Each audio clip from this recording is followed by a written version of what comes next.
In World War II, victory wasn't guaranteed. It wasn't even likely. Young men climbed into fragile aircraft, knowing that most of them wouldn't survive a full tour.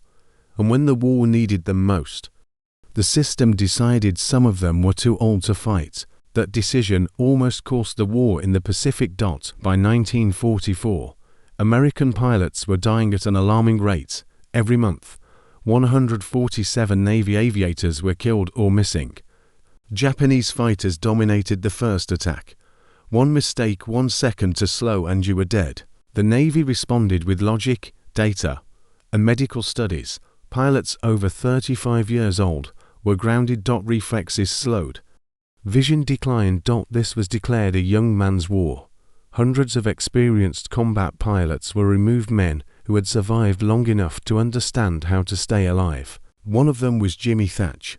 He didn't look like a hero. Reading glasses, chronic back pain, a limp. At nearly 40 years old, he was considered obsolete.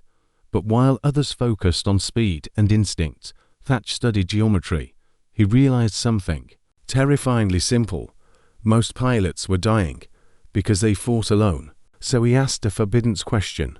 What if survival wasn't about running, but about mutual protection? His idea sounded insane. Fighters flying toward each other, weaving in a deadly pattern.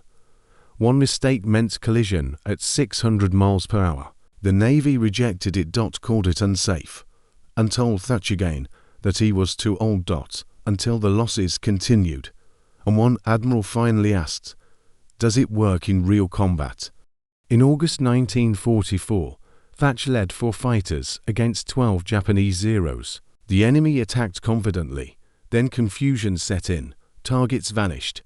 Angles collapsed. 4 enemy aircraft fell. American losses, 0.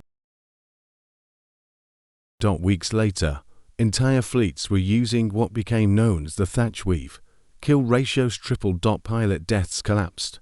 World War II wasn't won because it was easy. It was won because people refused to accept impossible odds. And sometimes, the people who save the most lives are the ones the system already wrote off. That's why these stories matter.